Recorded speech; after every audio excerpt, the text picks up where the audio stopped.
Hello, I am Resin, and welcome to the third development diary for my game Into the Valley.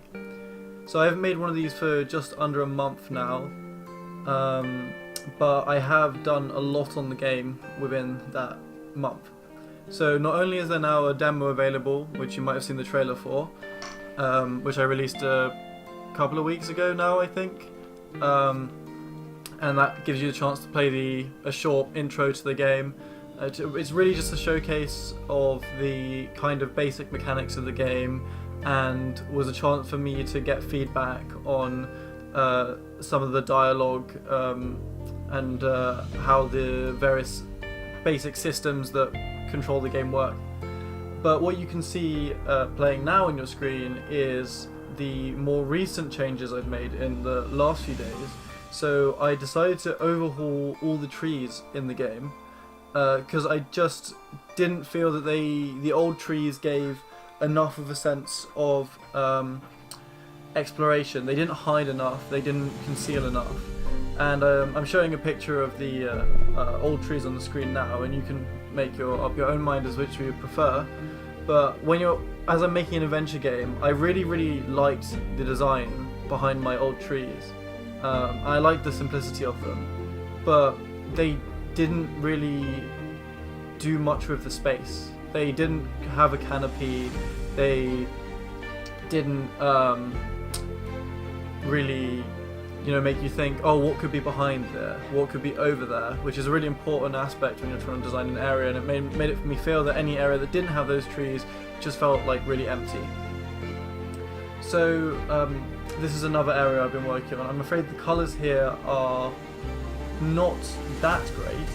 I'm still working on them, trying to get the balance correct, because I sort of did a really major visual overhaul, trying to overhaul all the shadows, all the lighting, and you'll see a couple more scenes where I've done that as we go onwards, and try and sort of overhaul it post-processing a bit.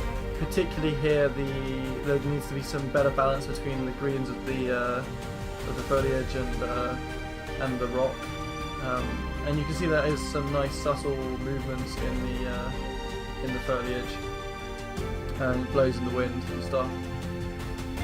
This is the ancient temples which you explore as part of the game. I'm actually quite happy with the overall design of this, and hopefully I'll be able to keep on coming up with new ideas of how to expand it and make a few more of these temples.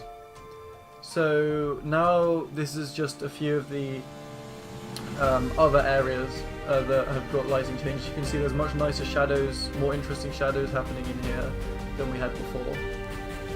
And the same will be true of this scene, where there's much nicer lighting in the plane. And there's like a whole ton of smaller changes that have happened since my last development video, but this is mainly just going to focus on the visual overhaul that I've been doing recently. Like, as I'm working on this project completely alone, usually in any given space of time I can only focus on one thing to do. So I initially started focusing on getting all the core systems of the game done, and now my main focus is trying to really nail the visuals and make sure that the whole world looks good and that I don't have to remake everything at a later stage.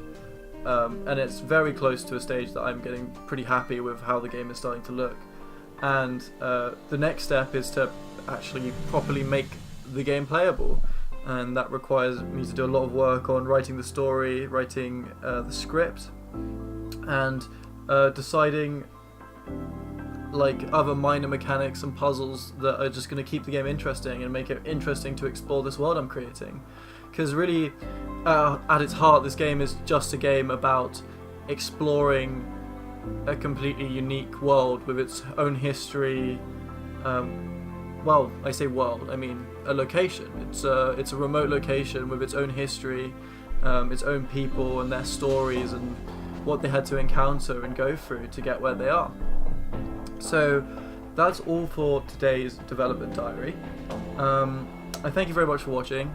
Let me know if you have any comments. I'm still not really sure the best way to format these. Like, if you have any tips on things you'd like to see, if you'd like to see more actually my process behind making individual things, I might make some videos with like some simple Unity tutorials and stuff that I've learned just by chance that I think is really useful for people to know, and people, no matter what your Unity skill might find useful.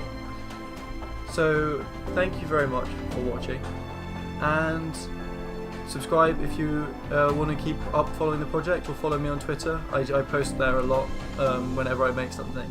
So yeah, thank you, goodbye, see you next time.